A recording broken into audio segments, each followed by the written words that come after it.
Really,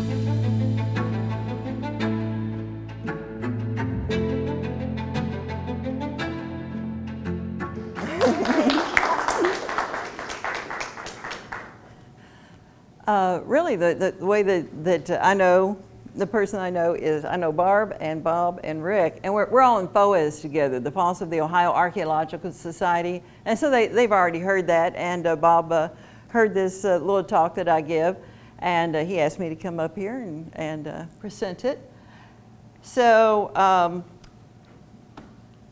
I've written quite a few books. Vicki and I have written probably half a dozen.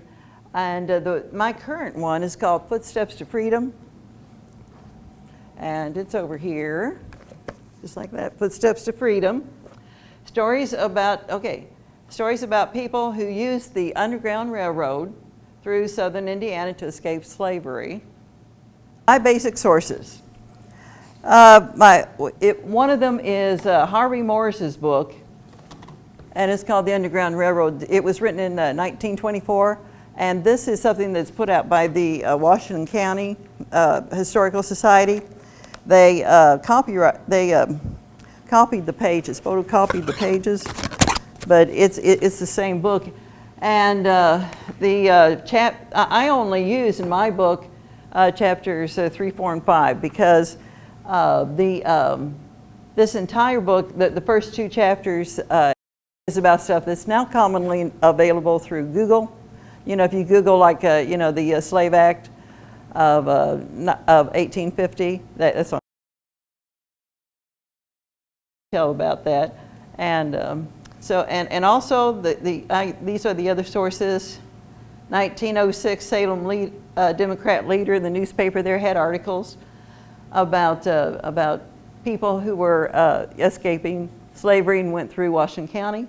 1896, the Salem Republican, the newspaper, and 1884, the history of Washington County.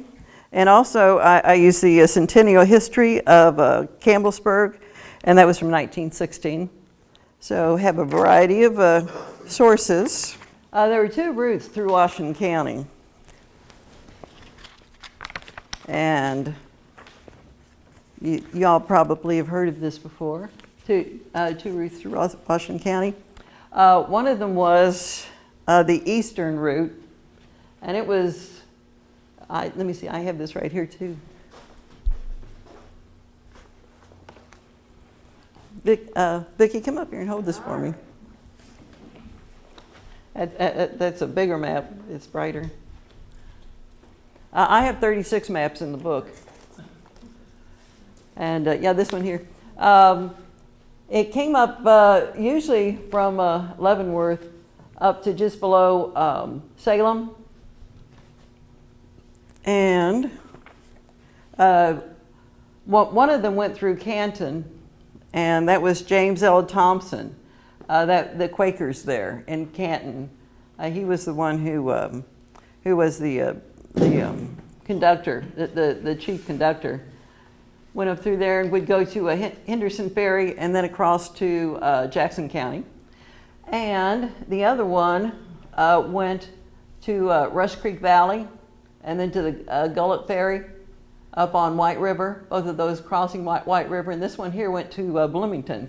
These were the Covenanters, was the name of it. Thank you. No problem. Isaac Reed was the chief conductor there. Routes through southern Indiana. They,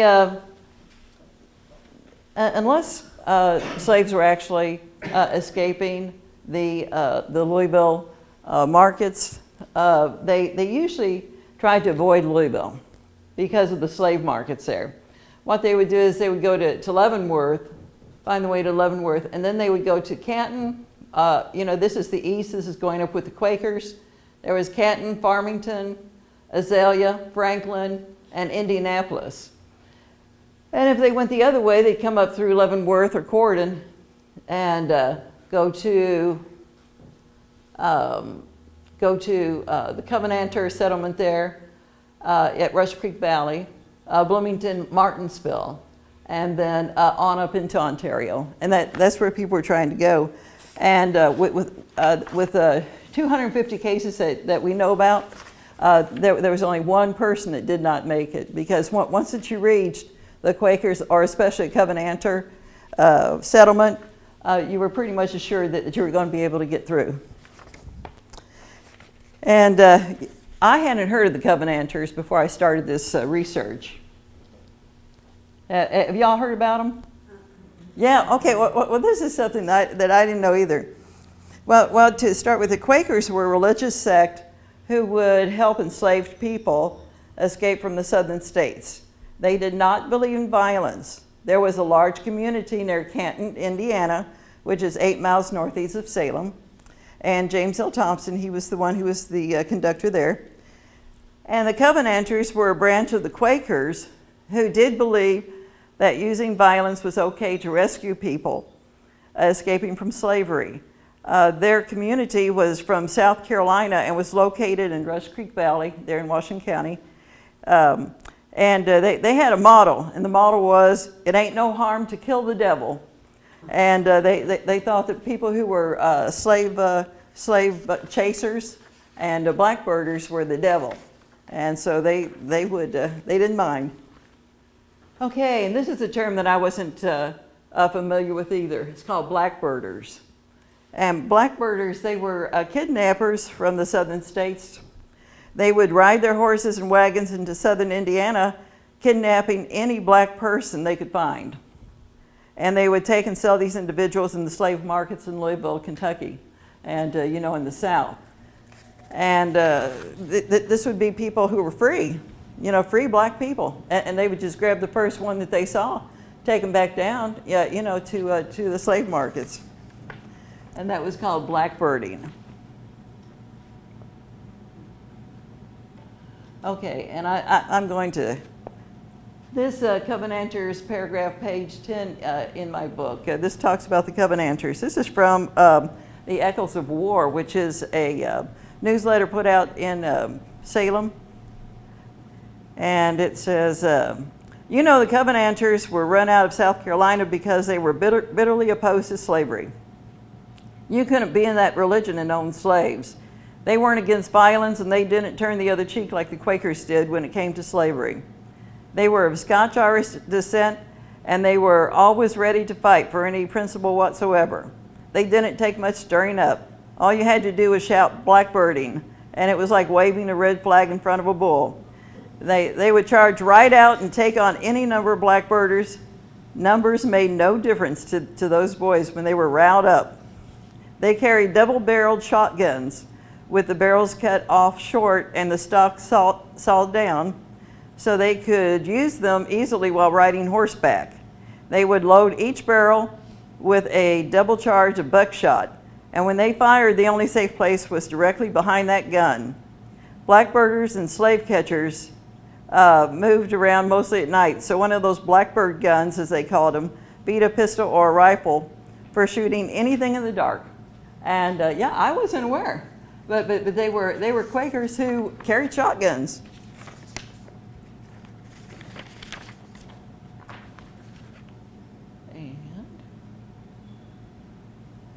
And what I did in my book mostly was focus on the actual people who were escaping instead of the houses and the conductors.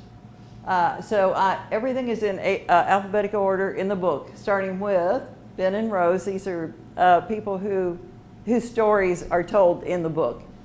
Ben and Rose Britton, Crasson family, Edmund and George Trimble, Isaac, Joel B., Joseph Daniels, Lishan Leach, Martha and Charlie Rouse, Rachel, Thornton and Lucy Blackburn, Tom Redding and Jake Small, and Tony.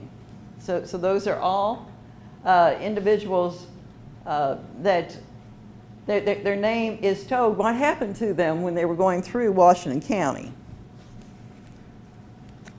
And let me see, so. And those people are the slaves? Yes. These are the slaves, some of the slaves that were going through Washington County. the people that took care of him and stuff, like James L. Thompson and his descendants, they would talk about these people and what happened to them when they came through. So let's see. And there's also included stories of unnamed freedom seekers. It's nice to have a name, but there were people that were just going through. 3 black men and 1 white man in 1854. They were going through, and they were supposed to go take a left when they hit a trail and go to Missouri, because the guy who was white was supposed to be taking him to Missouri. And instead, they just kept going north and went to the to the ferry and just went across the White River. There were 2 men who were blackbirded and freed. The tale of that is in this book.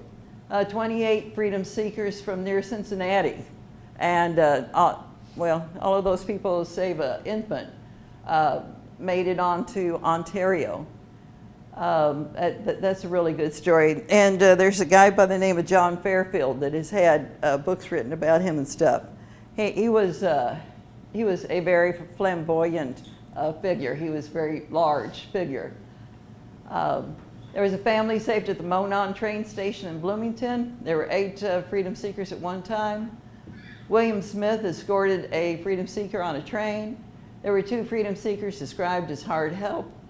There was a free black man saved from kidnappers in Louisville, Kentucky. Yeah, and this one here was just, there were a couple of guys from Washington County who were down in Louisville, and they were, selling their corn or whatever they were doing, and they recognized a free black man who was living in Washington County, and these guys had just taken him.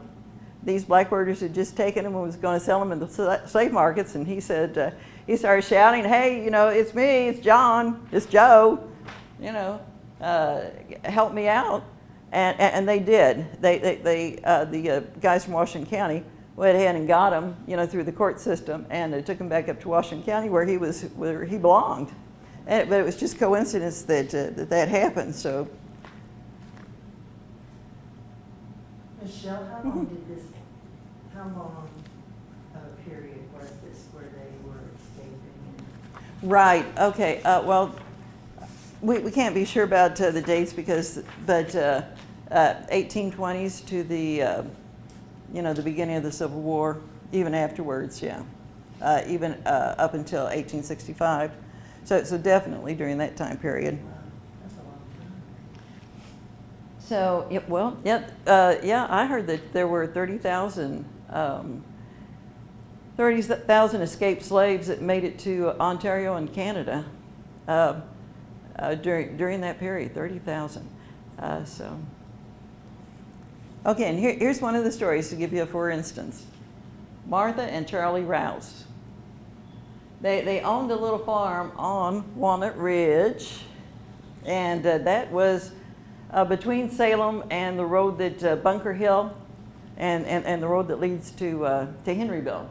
They owned a little farm there it wasn't Walnut Ridge, it was Chestnut Ridge.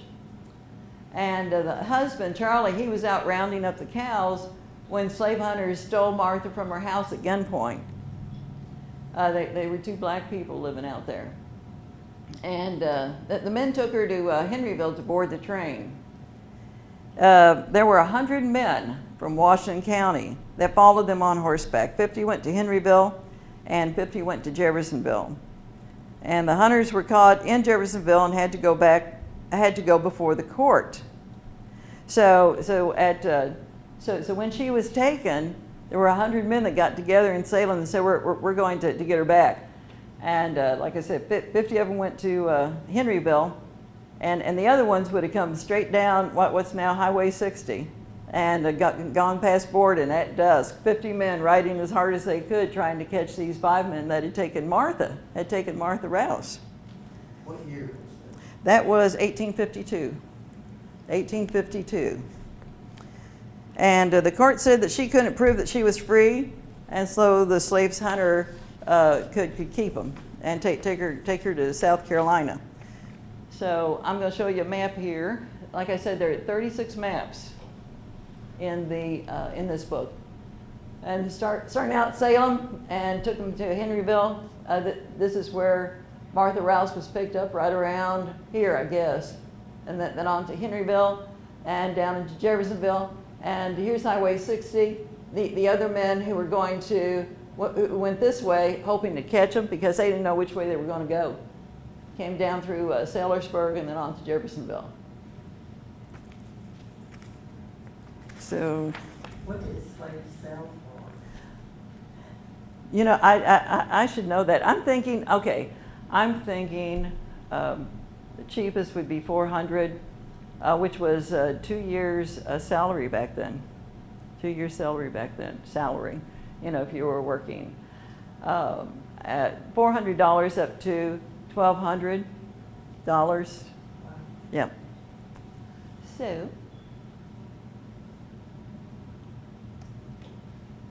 okay. What I did with this book also was I typed it out word for word, okay? Because if you just type in the Centennial History of Washington County on the web, it comes up like this. It shows a problem with depending on the web and why I typed in every word. And exciting, see, it's not spelled correctly. And Washington County has, I don't know if you can see all these mistakes, but it's just that's supposed to be Martha lived. And so I went ahead and I typed it out, every word, so it's right, so it doesn't look like that. But people think that everything's on the web, and that is why, right when it's on the web, it doesn't necessarily hold true. Okay, so I wanted to investigate Martha Rouse a little bit more.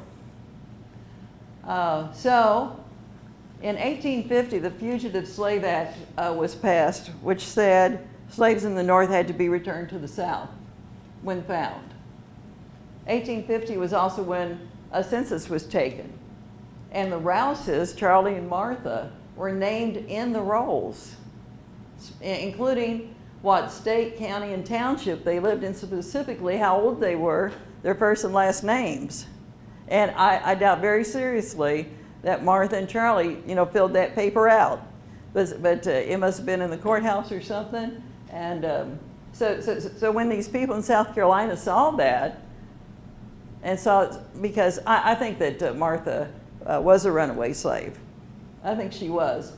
And when the people in South Carolina saw this come up in the census, then they knew, what state she was in, what county, what township, pointed it out exactly where she was. So 1852, Martha taken by 5 men from South Carolina. And what I found was in 1856, there was an abolitionist, his name was Benjamin Drew, and he went through Ontario, parts of Ontario, and interviewed over 100 ex-slaves. And he wrote a book a paper that later became the Refugee, or the Narratives of Fugitive Slaves in Canada. And I want to talk about that book because it's so amazing to actually have, the words and the testimony of ex-slaves living in Ontario.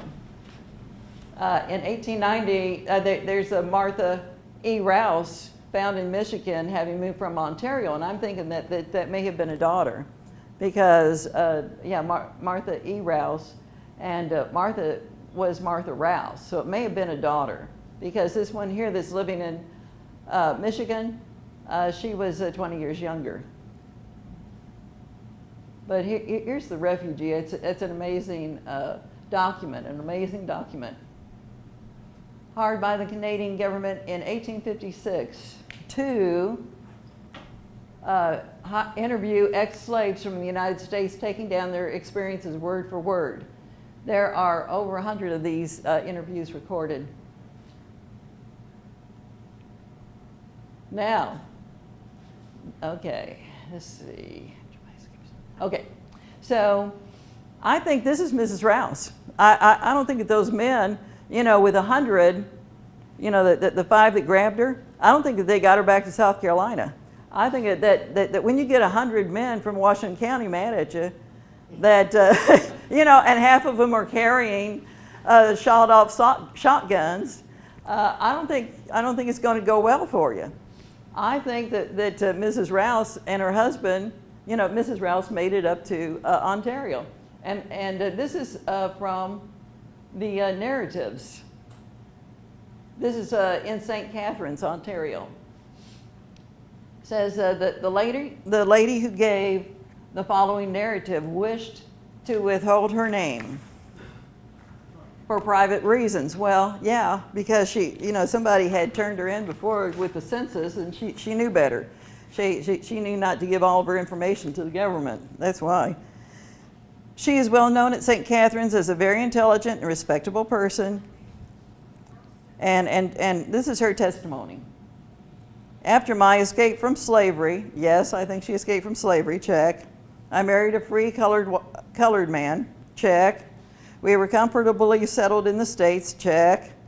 And were broken up by the Fugitive Slave Act, yes. We were compelled to leave our home and friends and go at later in the middle life into a foreign country among strangers, check, check, check, check. And she says, I look upon slavery as the worst evil that ever was. My life has been taken from me in a measure by it. If any are disposed to apologize for slavery, it would be well for them to try it a while. And the amazing thing is, if this was Mrs. Rouse, whoever this woman is that she's talking, she gave this testimony, and she was standing in the same room as Harriet Tubman, because this is in St. Catharines up in Ontario, and Harriet Tubman is the next one to give a testimony in this book. So she was standing in the same room with Harriet Tubman. So, and I really tried to focus. I really tried to focus on, and this is the rest of her testimony. She talks about when she was a child and what happened to her, and that kind of thing. So. And of course, all of this is in the book. In conclusion, this book gives the stories of the actual people who used the Underground Railroad through southern Indiana, with an emphasis on Washington County and Monroe County. It is available through Amazon Books, and please take a bookmark if interested in purchasing the book, and I do have a couple of copies with me. So there you go. And that's my end of it. And then Vicki's going to come up, and she's going to talk about, Vicki? Yeah. She's going to talk about the greens, right? Yeah, it's a variety of. Yeah, any questions? Yeah. All kind of questions. Can I ask you a couple Sure. Where was the slave Markets? market in Louisville? Yeah, it's clearly marked. It's down by where the God House is now. I mean, I know that because I live in Louisville. But yeah, it's just down. It's down by the river, and there was slaves were very afraid of being taken from their homes in Kentucky and being shipped down the river, which means going into the cotton fields and stuff where people just usually live 7 or 8 years instead of, living out a lifetime. And there are markers, right, Mom? Like if you There go are. there, like you can see. Yes. It would be an interesting trip to see. Absolutely true. Anything else? Other questions? And you can ask us afterwards too, because Vicki's going to talk.